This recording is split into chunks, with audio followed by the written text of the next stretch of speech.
આણંદની Charotar education સોસાયટીના વિદ્યાર્થીઓ માટે વિશેષ ચટકારો કાર્યક્રમનું આયોજન કરવામાં આવ્યું હતું, જેમાં રાજ્યના જુદા જુદા જિલ્લાની પારંપરિક વાનગીઓ સ્થળ પર જ બનાવવામાં આવે છે, જેથી વિદ્યાર્થી માત્ર સ્વાદ જ નહીં પરંતુ તે વાનગી કેવી રીતે બનાવી શકાય તે અંગે પણ શીખી શકે છે.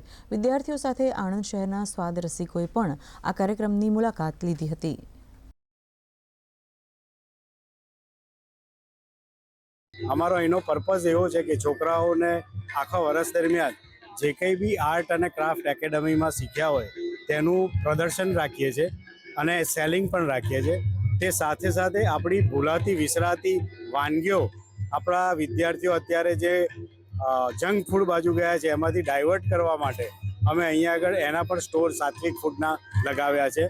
તેમની જોડે પણ અમે કોઈ પણ ચાર્જ લેતા નથી, ફ્રી ઓફ ચાર્જ એ લોકોને સ્ટોર આપેલા છે. 4 સ્ટેપ આપણે ઇન્ટ્રોડ્યુસ કર્યા છે, જેનાથી વેટ બેલેન્સિંગ અને આપણા પોસ્ચરના અફેક્ટ ઓછું થાય, જેનાથી આપણા સ્ટુડન્ટ્સ અને જે બેક પેરનર છે એને રિલેક્સ અને કમ્ફર્ટેબલ પોસ્ચર મળી શકે અને ઇન અ લોંગ ટર્મ એમની બેકમાં પેઇન ના થઈ શકે. આપણા પ્રોજેક્ટનો મેઇન મોટો છે.